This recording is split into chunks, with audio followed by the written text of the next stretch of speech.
Então, boa noite a todos mais uma vez. Gostaria de agradecer a presença. Sejam todos muito bem-vindos a mais essa palestra do ciclo de atualização em temas de saúde. Eu queria agradecer novamente ao Cefop pela parceria e pela assistência nesse projeto do DEMED. E o nosso encontro hoje será sobre diagnóstico diferencial de dor torácica. Para falar sobre esse tema, nós temos o prazer de receber novamente o Dr. Luciano Vacante, que é cardiologista do nosso departamento médico. Bom, a dor torácica, ela é um desafio, que é um desafio comum na prática de um pronto atendimento, porque ela pode ter como origem doenças diversas que podem envolver vários sistemas. Então, ela pode ter uma origem cardiovascular, respiratória, neurológica, osteomuscular, psiquiátrica, dentre outras. E caracterizar a dor torácica e esclarecer a etiologia é uma necessidade, porque alguma dessas causas elas podem colocar a vida do paciente em risco, né? Então, hoje, o Luciano, a quem eu agradeço mais uma vez pela disposição de falar para a gente, falar para o nosso grupo, ele vai tratar desse assunto.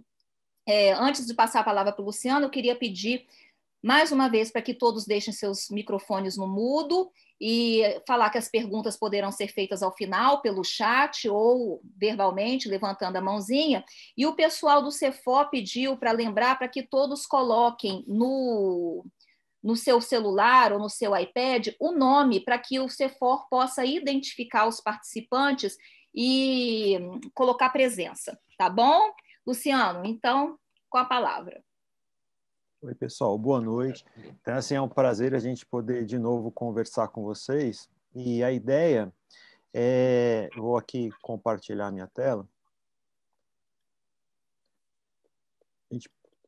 Tá tudo bem, Luciana? Dá para ver?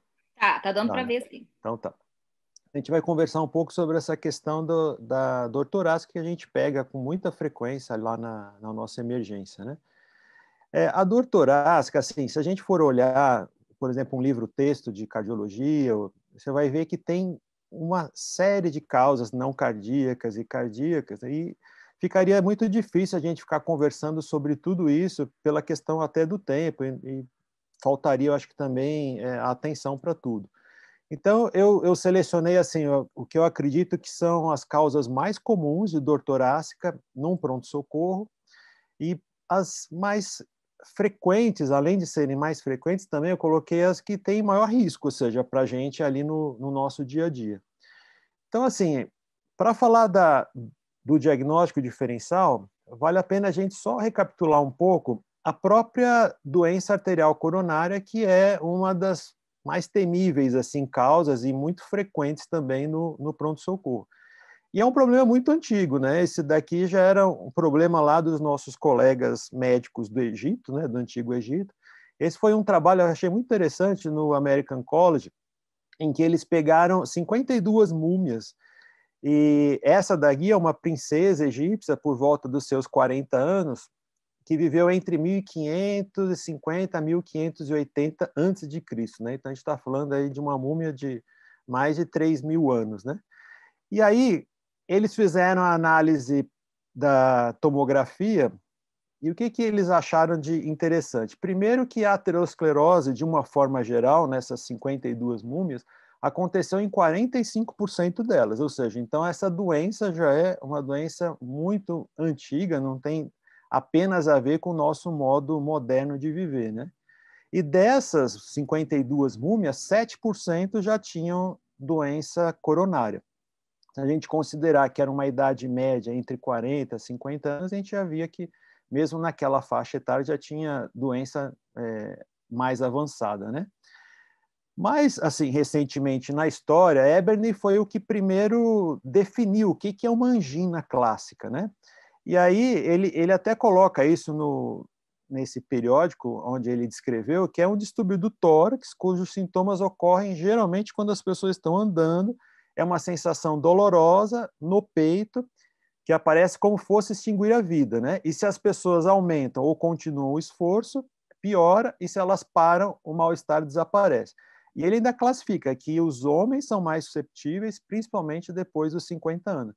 Então, é praticamente uma descrição de hoje, né? Ou seja, a angina é uma dor opressiva ou em peso, ou em queimação na região do hemitórax esquerdo ou no precórdio, que piora com esforço, com estresse, que alivia com repouso, né, ou com a nitroglicerina. E aí, quase que 100 anos depois, ela já estava aparecendo no livro Guerra e Paz, do Tolstói, né, que ele tem um diálogo de uma fofoca ali que a condessa estava com angina, e aí alguém fala, poxa, angina, mas não é uma doença terrível, né? Então, assim, já era assim, uma coisa bem antiga e hoje a gente convive bastante com isso. Então, assim, só voltando um pouco, assim, para a gente entender as diversas formas de apresentação da angina, né?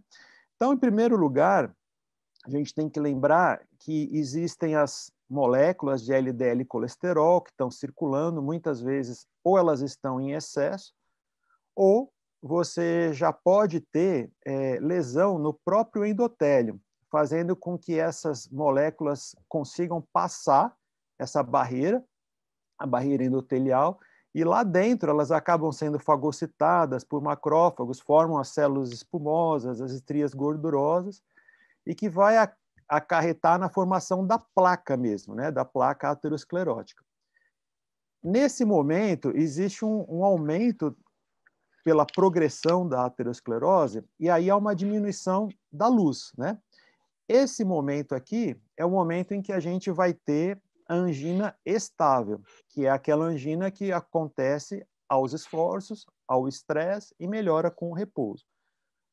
O problema é que isso progride e, às vezes, mesmo placas pequenas que não aparecem nos exames habituais que a gente faz, como teste, cintilografia, ecoestresse, essas placas, às vezes pequenas, elas rompem ali, existe uma ulceração ou mesmo uma ruptura do endotélio, aí expõe todo aquele tecido subendotelial, a formação, então, e ativação da coagulação, e aí você tem a formação do trombo. Nesse momento, aí a gente já tem as síndromes coronarianas agudas instáveis. Então, até antes a gente tinha estável e aqui a gente passa a ter a instável. Ou seja, então, nesse momento eu tenho a forma estável da doença e a partir desse momento em que existe uma erosão da placa, ruptura com a formação do trombo, aí eu já tenho a forma instável. A estável é aquilo que eu falei, ou seja, é uma dor ou um desconforto retroesternal, geralmente peso, queimação ou aperto, que vem com esforço ou estresse e que alivia ao repouso ou com o uso de nitroglicerina. Então, se eu tenho essas três características que eu falei, eu vou dizer que isso é uma angina típica. Se eu tenho duas, é uma angina atípica. E se eu tenho apenas uma ou nenhuma, possivelmente não é uma dor de etiologia cardíaca, né? Aí, esse daqui é um estudo antigo já, mas ele ainda é muito interessante pelo seguinte, eles pegaram então e dividiram em três grupos. As pessoas que tinham essa dor provavelmente não anginosa, aqueles com angina atípica, ou seja, dois fatores, e aqueles com angina típica. E olha só aqui.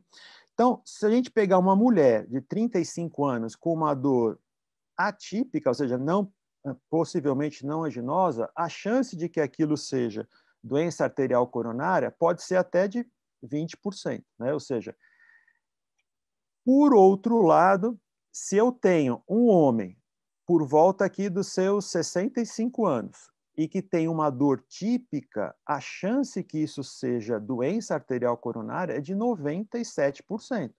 Ou seja, nesse caso, não vai ter nenhum exame que eu vá fazer, como teste provocativo de isquemia, cintilografia, ecoestresse, que vai afastar a doença, porque nesse caso aqui eu vou ter que confiar na clínica. Porém, nesse caso aqui, ou seja, tem uma mulher jovem, sem fatores de risco, que tem uma dor provavelmente anginosa, a chance dela ter a doença é muito pequena. Então, se eu fizer um teste para ela, e esse teste vier negativo, a chance aumenta muito de eu excluir a doença. Então, assim, se eu estou ali no pronto-socorro e estou diante de um quadro desses, é mais ou menos como o investigador na cena do crime, né? Então, tem três coisas que eu preciso avaliar: a característica da dor, o eletro e as enzimas, para eu chegar, ou seja, a desvendar, digamos assim, o mistério, né? Então, assim, como eu falei, se for uma síndrome coronariana aguda, então não necessariamente a dor vai ser desencadeada pelo exercício ou estresse, ela pode acontecer ao repouso, mas ela vai ter aquelas mesmas características: peso, aperto, queimação na região reto-external, às vezes podendo ser também epigástrica, e podendo ou não irradiar para membro superior, para mandíbula, pescoço, né? E aí a dor, se ela for uma angina instável, possivelmente ela vai melhorar ou diminuir com a nitroglicerina, mas se for um infarto, não. Ela vai persistir apesar da nitroglicerina. Aqui só tem um detalhe que vale a pena a gente lembrar, que é o seguinte: tem dois grupos, que são os diabéticos e os idosos, que às vezes eles podem apresentar um quadro completamente atípico. Então, nesses casos, vale a pena a gente ter aquele senso maior de que a doença possa ser uma doença coronária. Por exemplo, eu tive um paciente, ele era idoso e diabético, e a dor que ele tinha era no cotovelo. Quando ele caminhava, ele sentia dor no cotovelo. Mas, como era uma coisa atípica, ele foi para o teste de esforço, o teste foi francamente positivo, ele fez uma fibrilação atrial, foi para o CAT, era triarterial, e a dor dele era no cotovelo. Então, assim, diabético e idoso, a gente sempre tem que ter, assim, um pé atrás, porque mesmo ele se apresentando de forma atípica, aquilo pode ser doença coronária. Então, o meu índice de suspeita tem que ser maior para eles, né? E, às vezes, nem dor eles têm. Às vezes, o equivalente isquêmico mais comum, eles chegarem com dispneia. Então, ou seja, no diagnóstico diferencial de dispneia, a doença arterial coronária continua sendo algo importante, principalmente no idoso e no diabético. Então, a gente tem que tomar cuidado nisso, né? Aí, o eletrocardiograma, ele pode ter inversão da onda T, às vezes, nos casos mais severos, pode se apresentar com bloqueio de ramo esquerdo, com infradesnível do segmento ST. Aqui é um bloqueio de ramo esquerdo, mas, de qualquer forma, a gente vê o infradesnível do segmento ST, que é decorrente do bloqueio, mas seria a angina instável, infarto sem supra, ele poderia também ter esse infradesnível, né? Porém, em 50% dos casos, o eletro é normal. Então, assim, não é porque o eletro é normal que eu também fico tranquilo e posso liberar esse paciente. É claro que quando eu estou diante de um caso em que eu tenho o supradesnível do segmento ST, aí fica mais fácil, porque aí eu já tenho a dor típica e o supradesnível fechou o diagnóstico de infarto, né? Mas, às vezes, eu posso ter, e a gente vê isso com uma certa frequência, principalmente, assim, eu via no hospital, você tem infarto com eletro normal por conta de uma obstrução da circunflexa, e às vezes você não consegue ver no eletrocardiograma essa manifestação. Então, é importante sempre ter em conta essa questão da dor. E uma outra coisa que ajuda a gente ali na emergência é a questão da própria necrose, ou seja, quando eu tenho um dano irreparável à célula, a membrana acaba sendo destruída e eu tenho extravasamento das macromoléculas para o interstício, que depois vão para a circulação. E essas macromoléculas, a que a gente tem de mais sensível e específica é a troponina. Esse daqui é o dispositivo que a gente tem lá na emergência. Hoje a Érica até me emprestou para eu ver ali o manual. E, assim, no manual, diz que a sensibilidade, a especificidade do aparelho, né, para detecção do caso de elevação de troponina é em torno de 99%, com uma acurácia de 97%. Eu ainda procurei assim trabalhos na literatura envolvendo esse dispositivo, né, que a gente chama de point of care. Especificamente esse, eu achei só um, e que era um número pequeno de casos, e eles comparando a nossa troponina lá da emergência com a troponina da Abbott ultrassensível. E aí mostrou realmente esses valores. Então, eu acredito que a gente pode confiar nesse sentido, principalmente quando a gente tem aqueles casos em que o quadro não é muito clássico e você quer excluir. Então, ela tem um valor preditivo tanto negativo como positivo alto, então ela se presta para isso, né? E aqui é uma ferramenta, eu particularmente eu não uso assim, mas até na hora de trazer para vocês, eu achei interessante aí, é fácil, você coloca lá, você pode deixar lá numa pasta para vocês, né? E ela chama Heart Score, né? O H de história, E de eletro, o A de idade, age, R de risk factors, ou seja, de fatores de risco, e T de troponina, né? Então, são essas cinco variáveis que são avaliadas, e aí você coloca, você pontua, né? São 2 pontos para cada, então a pontuação máxima é de 10. Então, um exemplo foi hoje, por exemplo, hoje eu atendi um deputado de 60 anos e que ele estava com uma dor provavelmente não anginosa. Ontem, na verdade, ele teve um pico hipertensivo, ele não estava usando adequadamente a medicação, e aí ele disse que no aparelho dele deu 16 por 12. Aí, nesse momento, ele sentiu uma precordialgia atípica, uma pontada, algumas pontadas, e isso ficou incomodando durante 2 horas, até que normalizou a pressão. Bom, isso foi ontem, né? Ele chegou, já tinha mais de 12 horas lá no pronto-socorro, já chegou assintomático, o eletro dele foi normal, aí a idade 60 anos, fator de risco ele tinha um só, que é a hipertensão, e a troponina foi normal. Então, ele teve 2 pontos, né? 2 pontos aqui nesse score, e aí é um risco baixo. É um risco que eles dizem que é em torno de 1 a 1,7 de eventos adversos cardiovasculares, né, no próximos 30 dias. Então, é um risco baixo, assim, eu acho que é no próximo ano, né? Então, é um risco baixo e você pode liberar com mais tranquilidade, né? Porque a dor dele não era característica, o eletro era normal e a troponina normal. Então, é uma ferramenta que eu acho que ajuda, que eu acho que vale a pena ter ali salva, porque isso daqui você faz em 1 minuto. Em 1 minuto você põe os valores e você tem os resultados. Eu achei interessante, né? Então, recapitulando assim, você pode ter desde o indivíduo ali na emergência que vai chegar com angina estável, aí não é um caso para a gente, né? É caso ambulatorial, ou o cara que vai chegar com angina instável, infarto sem supra, que é o eletro que não tem o supra, né? Ou infarto com supra, né? Então, essa é a forma do diagnóstico. Uma outra causa de dor torácica cardiovascular seria a pericardite, que é a inflamação do pericárdio, e ali entre o pericárdio visceral e parietal. Nesses casos, geralmente a dor, como ela envolve o pericárdio, muitas vezes por contiguidade à pleura, você vai ter uma dor ventilatório dependente. Então, é muito diferente da dor opressiva, em peso, queimação, né? Aí isso já ajuda muito. Mas a localização pode ser a mesma, reto external, epigastro, precordial. E, às vezes, ela, por ser pleurítica, muitas vezes, ela irradia para o trapézio e ela não tem relação com esforço. Pelo contrário, quer dizer, ela acontece no repouso e pior até mesmo com o decúbito dorsal.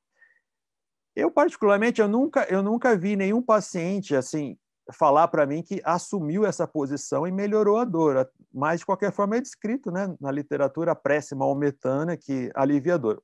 É mais comum eles dizerem assim, quando eu sento para frente, melhora, né? Eu não sei se alguém já teve algum paciente que já, né, citou que precisou ficar nessa prece para melhorar a dor, né?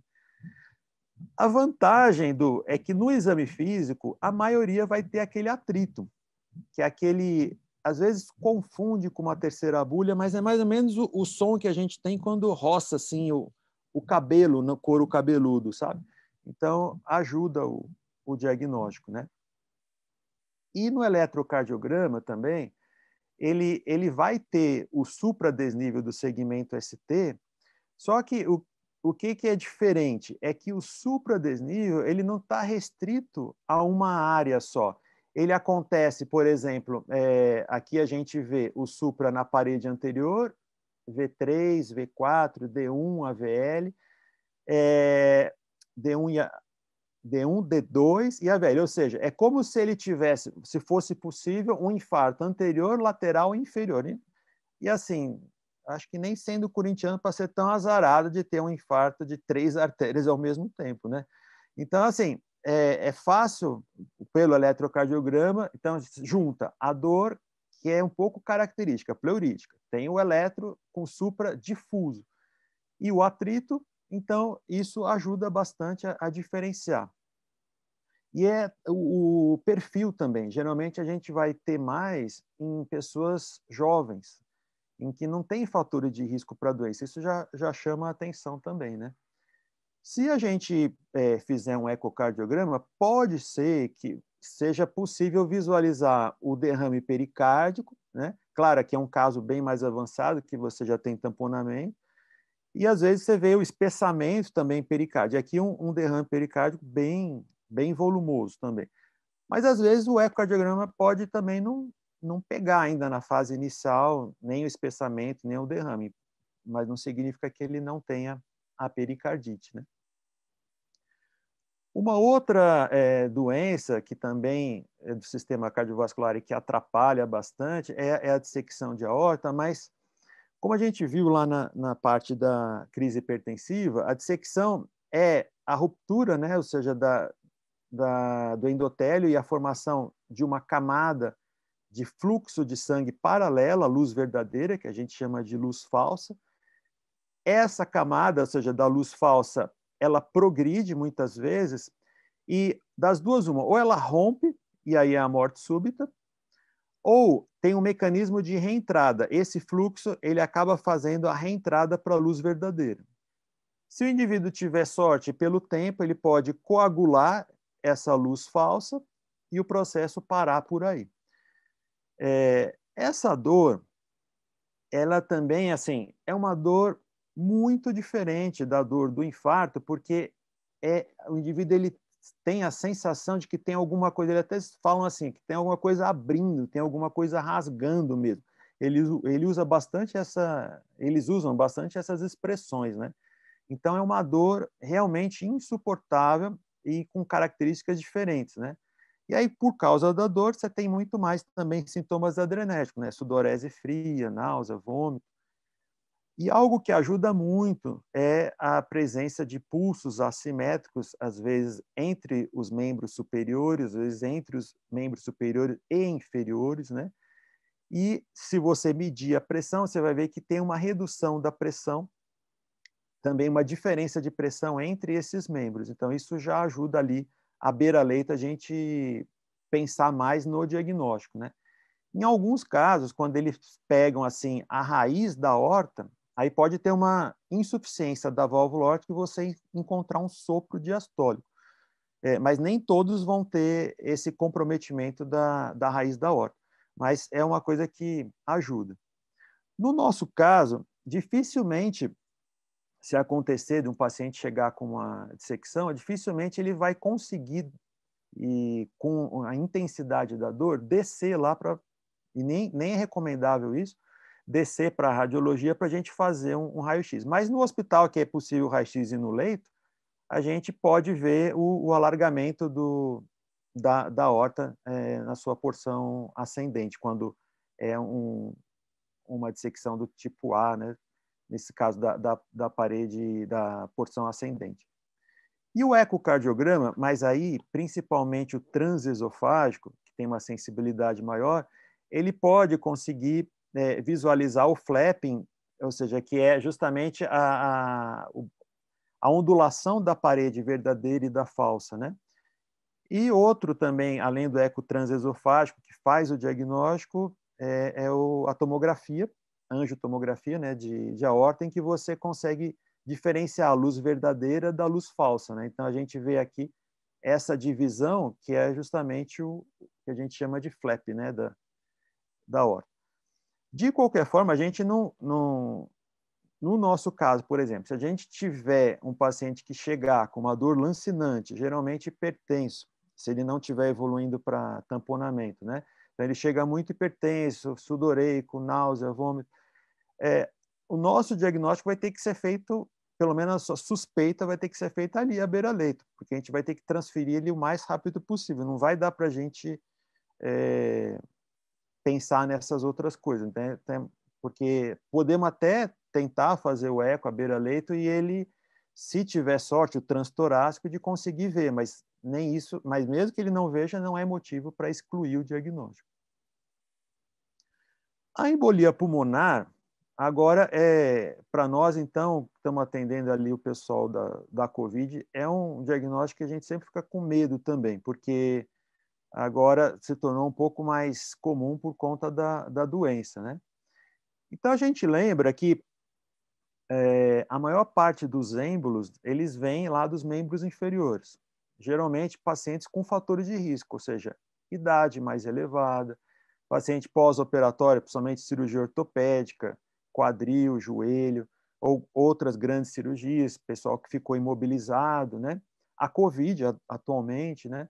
E aí você tem a migração desse trombo para as câmaras direitas, de lá ele vai então para o pulmão, e a sintomatologia vai depender, assim, de que parte do pulmão ele vai. Então, se ele pegar um ramo mais periférico, geralmente você vai ter mais dor, dor do tipo pleurítica.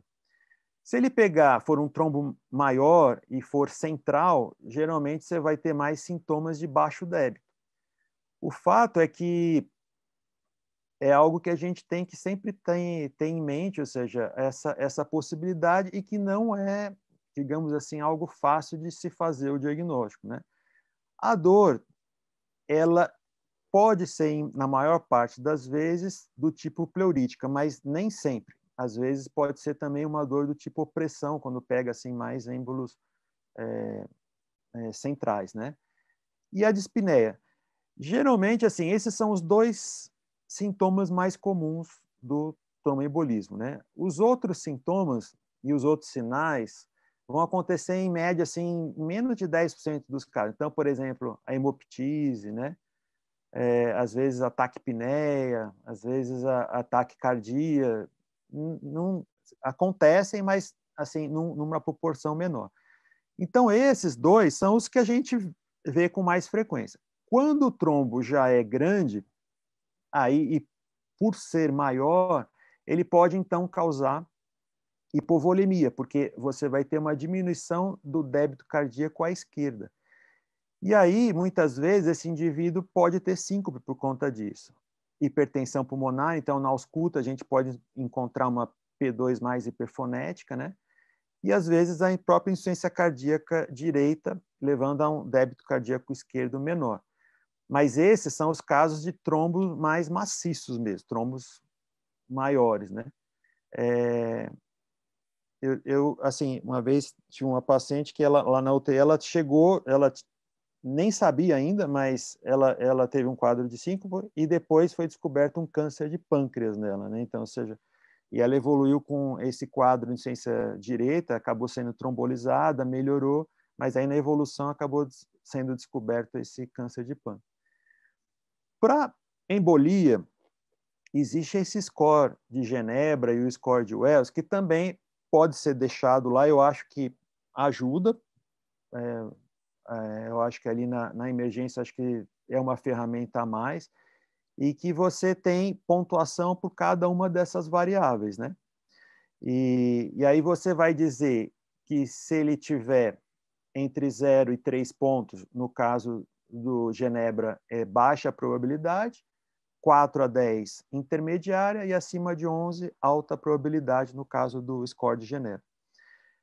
Bom, para a gente, eu acho que o mais importante é a preocupação seguinte: eu preciso excluir, né? Então, para eu excluir lá, no nosso pronto atendimento, eu acho que a gente tem que pensar mais nesses que, se eu tenho um de baixa probabilidade, é recomendável, então, um segundo score, que é o seguinte: eu vi que ele tem baixa probabilidade no anterior, e se ele responder não a todas essas perguntas, eu tenho condições de liberá-lo para casa com mais tranquilidade. Então, ele é maior que 50 anos, tem hemoptise, tem cirurgia recente, TVP prévia, estrógeno, pressão, pulso aumentado, tem saturação baixa, tem edema? Não, não tem nada disso.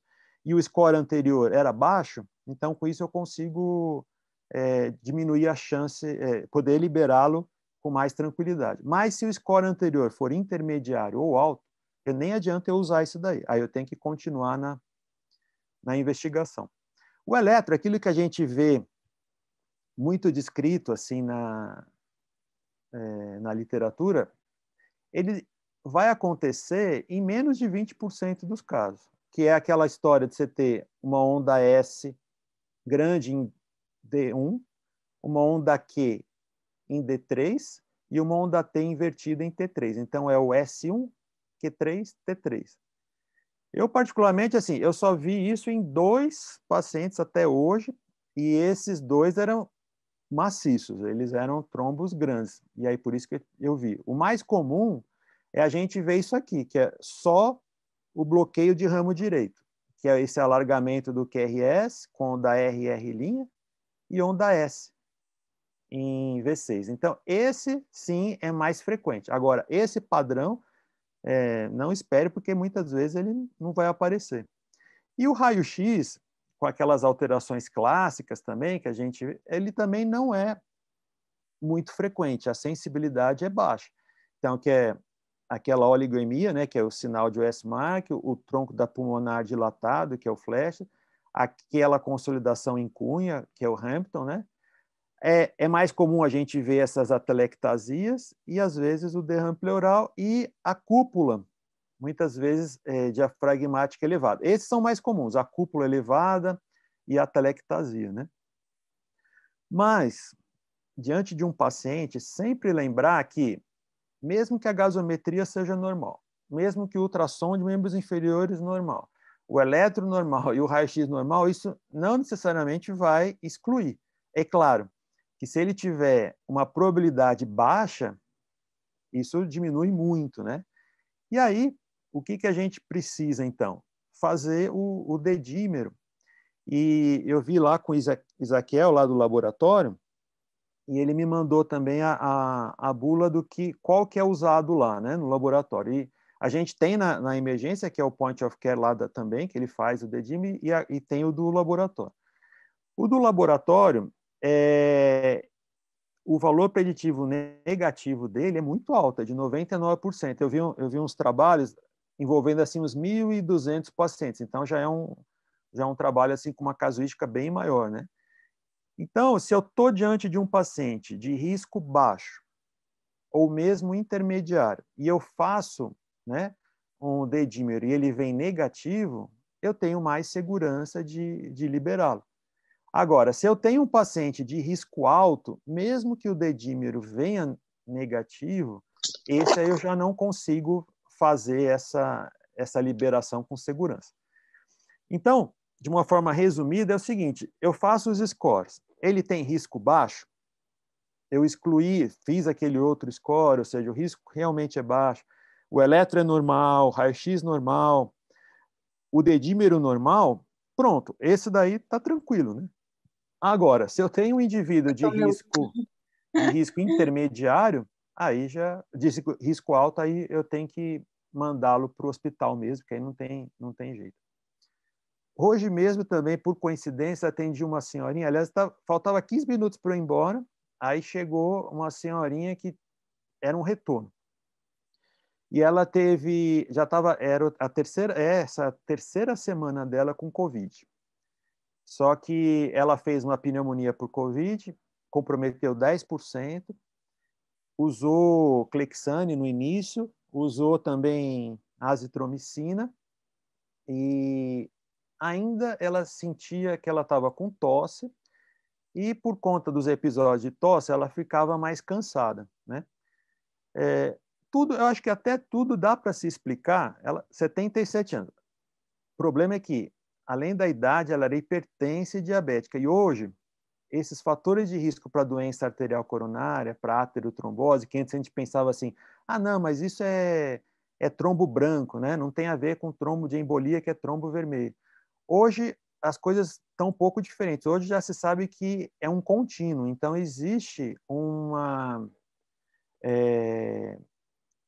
na verdade, uma concordância entre essas duas entidades. Então, entre a doença aterotrombótica, do ponto de vista de pequenas artérias, como as coronárias, e também das artérias pulmonares.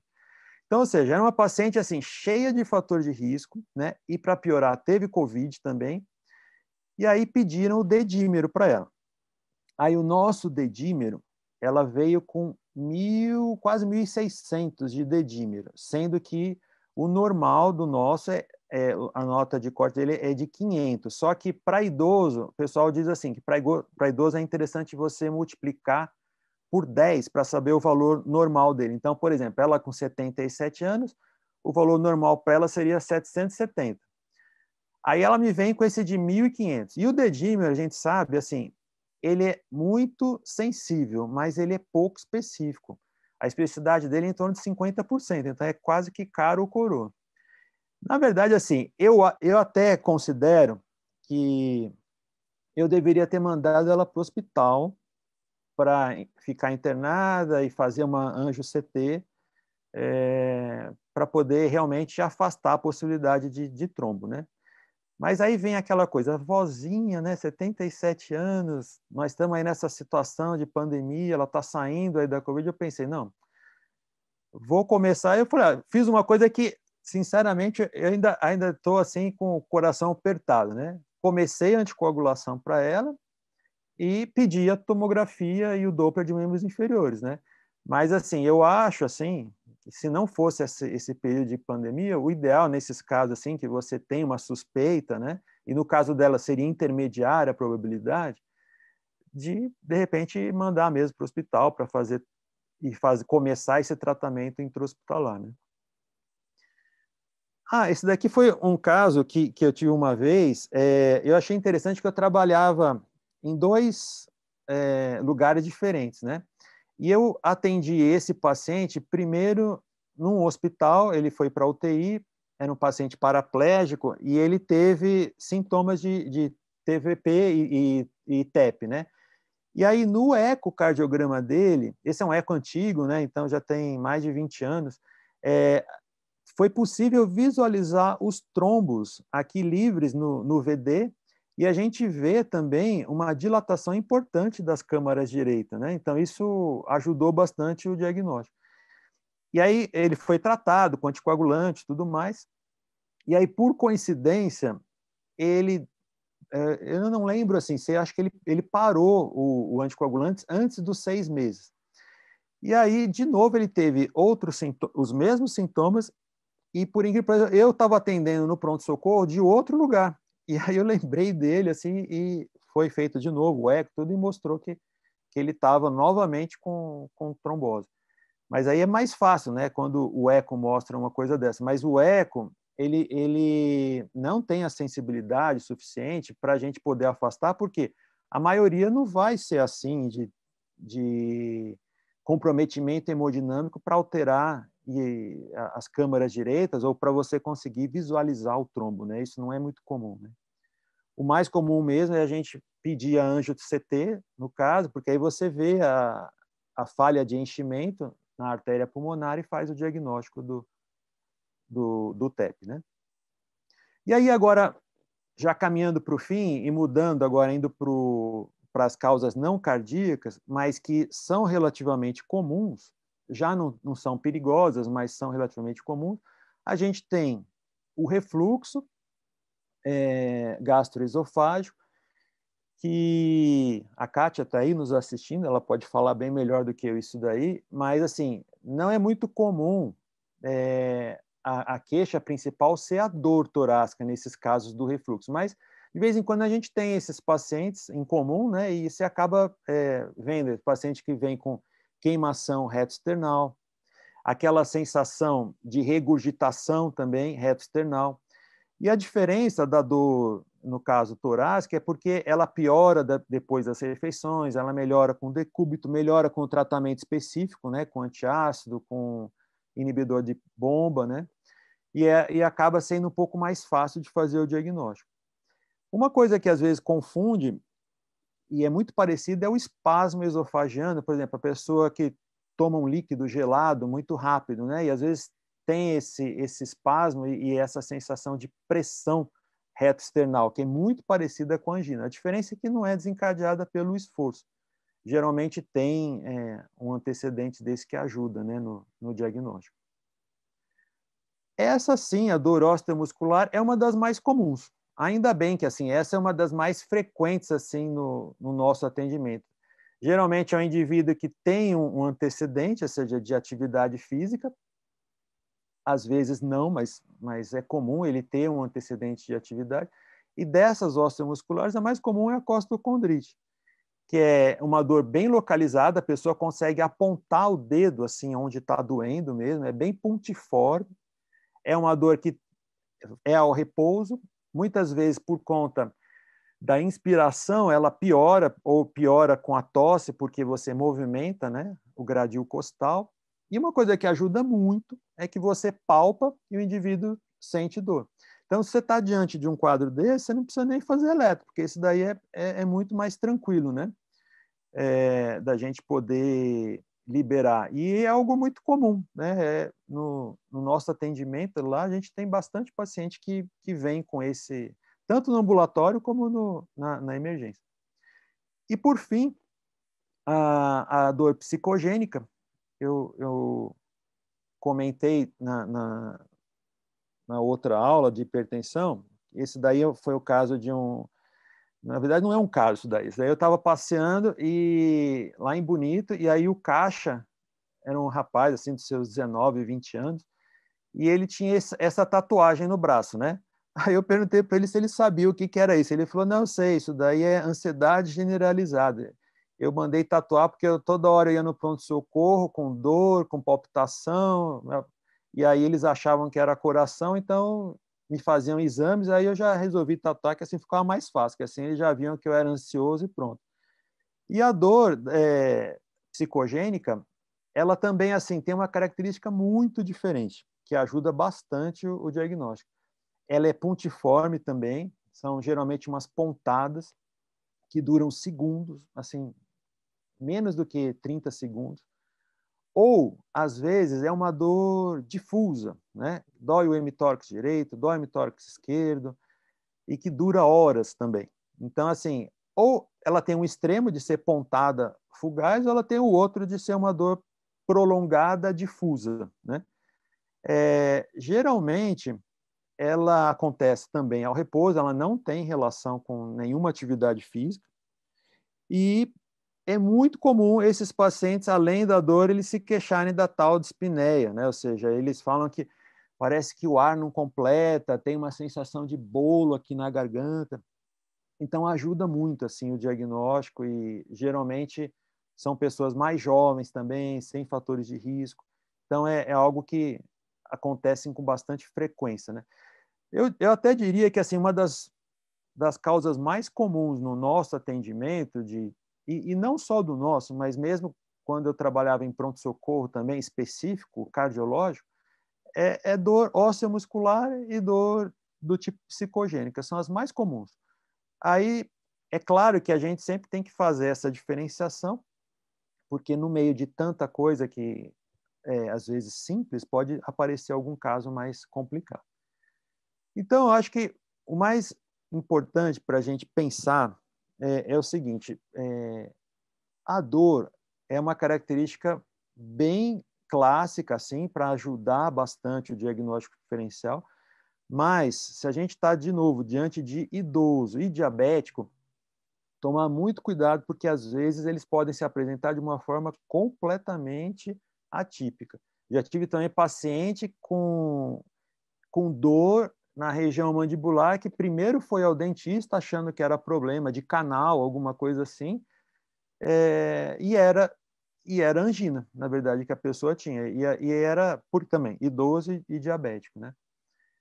Então, assim, se você está diante de um caso que a dor é muito característica, apesar de ser jovem, ou somente às vezes é muito comum a gente ver isso daí, pronto-socorro liberar a mulher jovem, porque sempre tem aquele estigma, não, é psicogênico e tal, a pessoa não tem fator de risco, mas infelizmente, mesmo mulher jovem sem fator de risco aparente, às vezes pode ter uma dessa síndrome de anticorpo fosfolípide, né?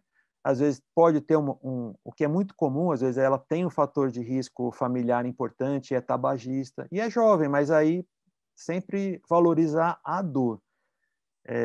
Porque eu já vi acontecer isso de um colega nosso que num pronto-socorro desses da rede, ele liberou um rapaz com, acho que 20, 22 anos. A dor era uma dor intensa, lancinante, só que ele não valorizou por ser jovem e, no fundo, quando ele retornou no pronto-socorro, porque a dor continuava intensa, acabou falecendo e era uma dissecção de aorta. Então, assim, acho que o mais importante é valorizar o tipo de dor e aí a gente segue com as ferramentas que a gente tem. Lembrando que mesmo que a dor, mesmo que o eletro seja normal e se a dor é típica, não deve descartar. E às vezes vale até a pena observar, fazer um segundo eletro, né? E o que o pessoal que lida com direito médico sempre nos ensina é também de anotar tudo. Então, anotar que a gente fez o protocolo, ou seja, a gente fez eletro, fez enzima, deu normal e liberamos. Porque, assim, se acontecer alguma coisa, aquilo está muito bem registrado para proteção de todos, né? Então, era isso assim que eu tinha para conversar. Aí, fiquem à vontade para fazer algum comentário, se ficou alguma dúvida também. Bom, Luciano, muito obrigada. Né? Palestra excelente, super didática. E agora a gente vai abrir para as perguntas, que podem ser pelo chat ou pode ser verbal. Fica a critério dos participantes.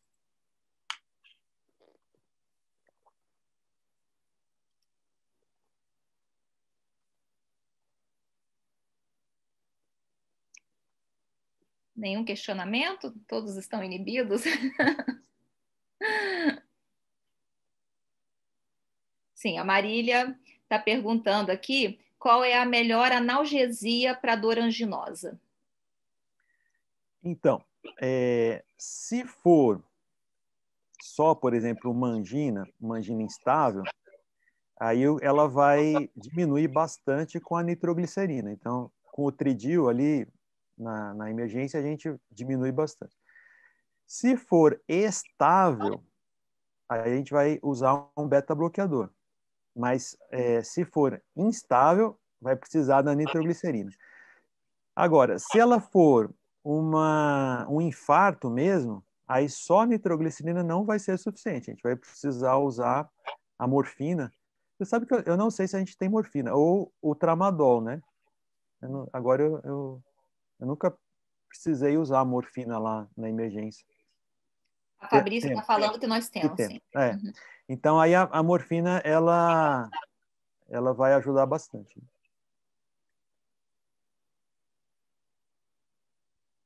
A Shirley está perguntando se é feito trombolítico na emergência do DEMED. Olha, sinceramente, eu não aconselho, porque hoje em dia a gente sabe que existe uma melhor sobrevida se o indivíduo for encaminhado para angioplastia primária na hora do infarto. E nós temos, para transferência, e ele da transferência conseguir fazer angioplastia primária, a gente tem 120 minutos. Claro que o ideal é quando ele chega na porta e chega lá no próprio hospital, são 90 minutos, mas até a nossa transferência, 120. Então, assim, se for um hospital, se o indivíduo tiver plano de saúde, eu acho que vale muito mais a pena ele ser encaminhado para o hospital particular para que ele faça. Claro, a gente vai ligar antes, né? Estabelecer esse contato, se vai ser possível fazer essa angioplastia primária, e ela vai ser feita lá. E se for no SUS também, lá no hospital de base eles fazem, e eu lembro, quando eu trabalhava lá no INCOR também, que às vezes o INCOR recebia os pacientes do base, então eles tinham esse contato. Então, se a gente já ligar, eles podem muitas vezes já fazer essa ponte para transferência. Agora, se não tiver como fazer, né, ou seja, não vou ter como fazer em 120 minutos, aí a gente pode até fazer, só que lembrando que se houver uma complicação, que no caso não é comum, é raro, né, é menos de 1% você ter um AVCH. Eu mesmo, assim, eu já tive a experiência de ter isso num paciente só, até hoje. Mas depois também eu acabei mudando, assim, a gente acabou fazendo mais angioplastia primária, então eu até perdi a noção, mas de qualquer forma não é comum.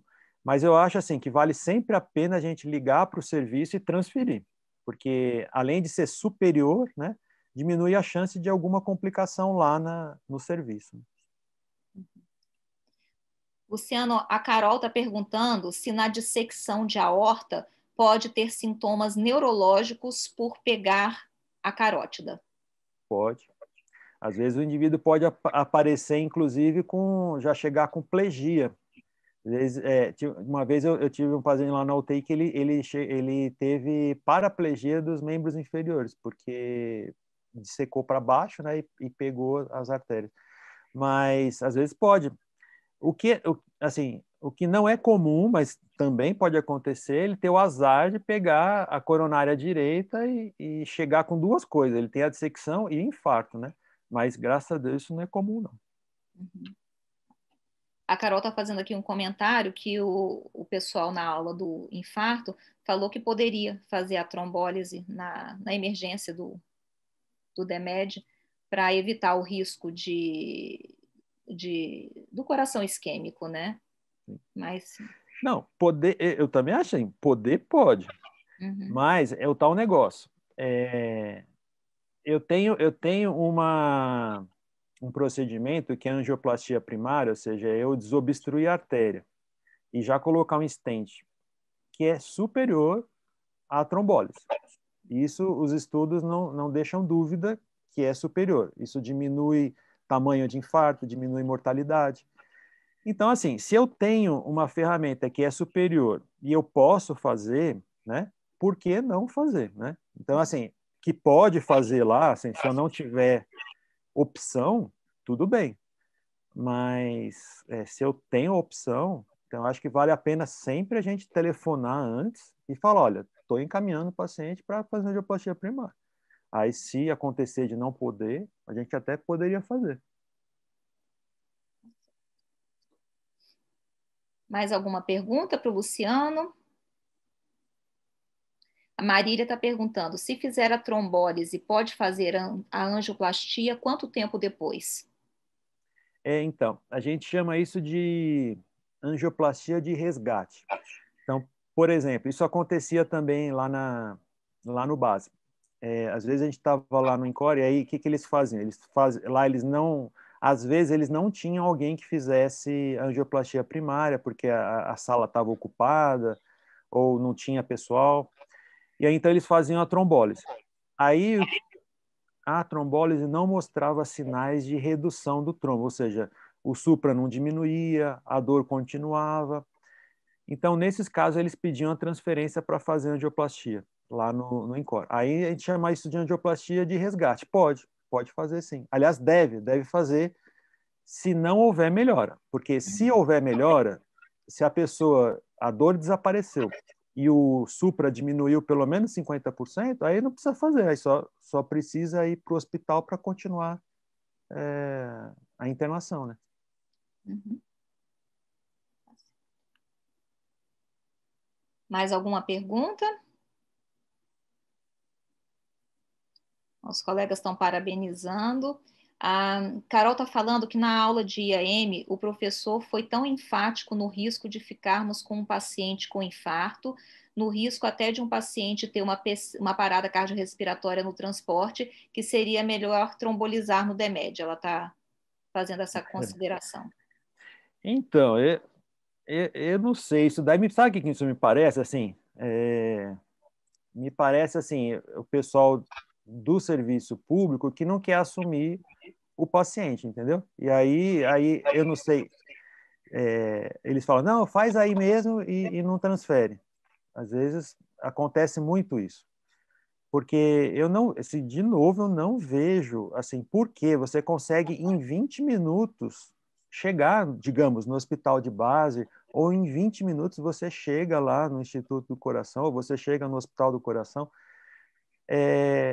Não tem sentido a gente fazer trombólise no DEMED, sinceramente, assim, que a gente pode fazer, a gente pode, mas eu acho muito melhor ele ser... Claro, ele pode, naqueles 20 minutos de transferência, ter uma parada em fibrilação? Pode, mas a gente não está na ambulância UTI, a gente não está monitorizando ele, não está com o desfibrilador ali do lado. Se acontecer isso, a gente desfibrila, entendeu?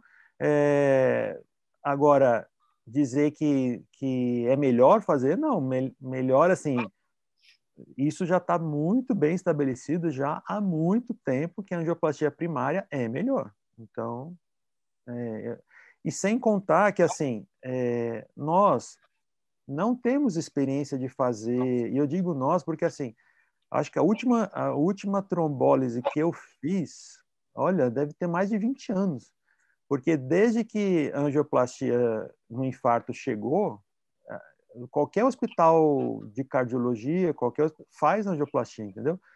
Então, assim, eu acho que a gente perdeu, claro, se precisar fazer, a gente faz, mas eu estou dizendo, eu como cardiologista, já perdi a mão de fazer trombólise, né? Imagina quem só viu isso na residência ou né, não viu mais, entendeu? Então, por isso que eu acho que dá para a gente fazer, dá, mas dizer que não, vai transferir, vai ter uma PCR. Ué, mas durante a trombólise pode ter também, né? Claro, eu estou ali, mas o choque que eu vou dar ali, eu vou dar na ambulância também. Então, não sei se... seria até interessante ver se tem alguém da cardiologia que queria comentar sobre isso, mas como cardiologista, eu acho que só se a gente não tiver como transferir. Se o pessoal, por exemplo, chega lá no hospital de base e fala, olha, não tem como, não vamos aceitar, e aí você tem que fazer, né? Vai fazer o quê? O Márcio Naves, cardiologista, está falando que Uhum. apenas reforçando o que você está dizendo, que já encaminhamos pacientes para angioplastia primária lá no DEMED em mais de uma ocasião com sucesso. Eram pacientes com convênio e conseguimos manter o tempo porta-balão adequado. Aí a Carol está falando que prefere não fazer a trombólise, que foi bom ter ouvido a sua opinião. E a Fabrícia está colocando que neste período o convênio com o INCOR está complicado. A Ana Cleia está perguntando se a intensidade da dor entre o jovem e um idoso é considerada a mesma e quais as consequências para um idoso. Então, no caso de doença coronária, às vezes o idoso pode ter uma intensidade menor da dor, assim como ela pode ser atípica, né? Mas existe um mito assim de dizer o seguinte: não, paciente jovem quando tem infarto morre, idoso não, né? Porque tem aquela história de que o idoso deu tempo de fazer circulação colateral e o jovem não. Mas na verdade isso é mais mito, porque quando a gente vê estatística de mortalidade, a idade é um fator de risco para você morrer mais, né? Bom, a Carol está falando aqui que ela concorda, que ela fica mais tranquila com a conduta de transferir. E o Márcio está dizendo que no caso de pacientes do SUS, atualmente a angioplastia primária seria complexo em razão da atual crise da Covid, da atual crise do ICDF. Mas, mesmo assim, acho que valeria a pena o contato com a equipe do hospital de base. Tá? E o Enzo está falando que concorda com você, que já tem, que ele e o Flaviano já fizeram trombólise no século passado com um bom desfecho no meio da madrugada. No século passado eu fiz bastante. Nesse ainda não fiz, não. Eu não sei, eu não era nascida nessa época. Luciano, alô, alô. Oi, a voz está um pouquinho baixa. Tem alguém pedindo para a palavra? Tem que ativar o microfone. Mas não está conseguindo. Alguém está desativando. Tem alguém desativando. Desativando, tá. Sebastião quer fazer. Pedrosa. Oi, Luciano. Oi, Pedrosa. Tudo Olá, bem? Tudo bem? Luciano, eu gostaria de discutir com você essa história da trombólise e não trombólise no DEMED. É fato óbvio, está entendendo, que a angioplastia de resgate é a opção principal. O grande problema, Luciano, é que a gente vive em Brasília. Uhum. E o grande problema é você encontrar um serviço de atendimento em Brasília que esteja em prontidão para angioplastia de resgate no tempo hábil. A minha preocupação é você tirar um paciente de um ambiente minimamente com uma estrutura de estabilidade e jogar ela em uma ambulância no sentido de apenas transferir para um outro serviço que não vai ter estrutura para receber esse paciente no mesmo nível, até que a Câmara disponha em alguns momentos, pelo menos. Daí eu acho que, no que diz respeito à dor torácica, com indicação de resgate, deveria haver uma reflexão maior no protocolo que deverá discutir, transferir esse paciente de imediato, estabilizar esse paciente primeiro e discutir a trombólise. Eu me lembro que a última trombólise que eu fiz no DEMED ainda foi no filho do Magalhães, que eu esqueço o nome. Eduardo. Que... Como era o nome dele mesmo? Esqueci. Luiz Eduardo. Luiz Eduardo, né? E ele estabilizou no caminho ainda, né?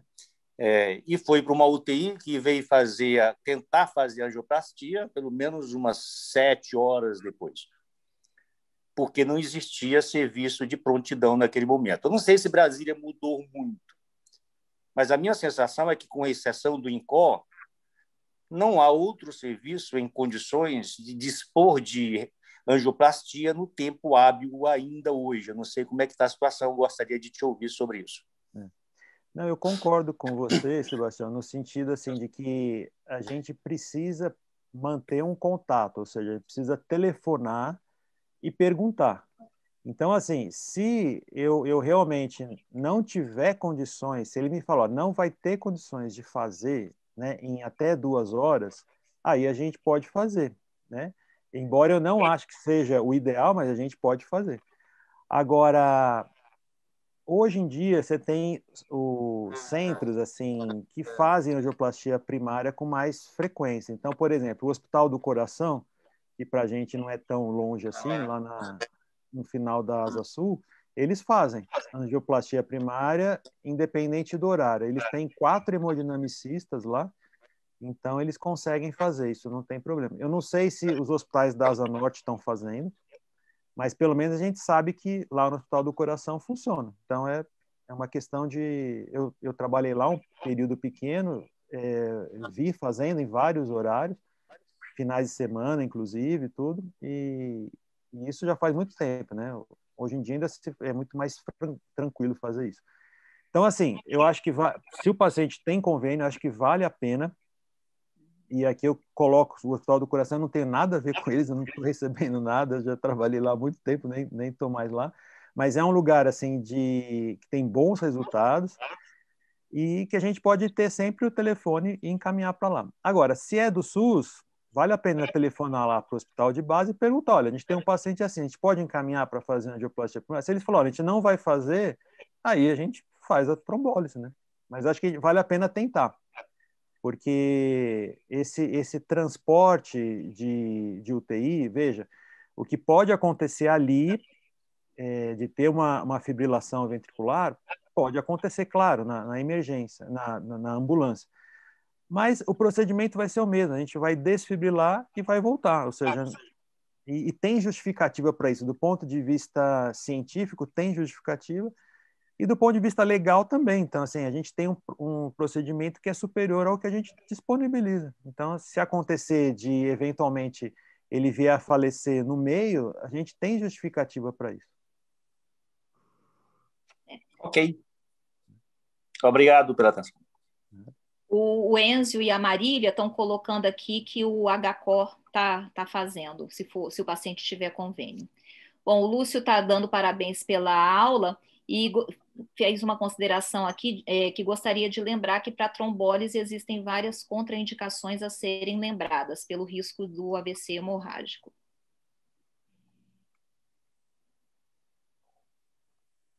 O Enzo está colocando aqui que no caso do HCO, nunca perguntei antes, já leva logo, ele já transfere. É que, assim, eu acho que vale a pena telefonar, não que eles vão negar, mas se a gente telefona, o que pode acontecer? Eles de lá já acionam o hemodinamicista para já ir para lá. Então você acaba ganhando esse tempo, entendeu? Então, esses são 20 minutos, pelo menos assim, até mais, de repente uns 30 minutos, em que, enquanto a gente está levando o paciente para lá, o hemodinamicista está indo para o hospital. Eu digo assim, vamos supor que não seja um horário comercial, né? E mesmo que seja, vamos supor que eles vão ocupar a sala de hemodinâmica naquele momento. Eles, seguram a sala e para receber o paciente, entendeu? Então, acho que vale a pena telefonar nesse sentido só, eu digo na angioplastia primária do infarto. Claro que para o paciente que está com dor e você suspeita de uma angina ou de um infarto sem supra, não precisaria telefonar, basta ligar. Mas no outro, acho que agiliza.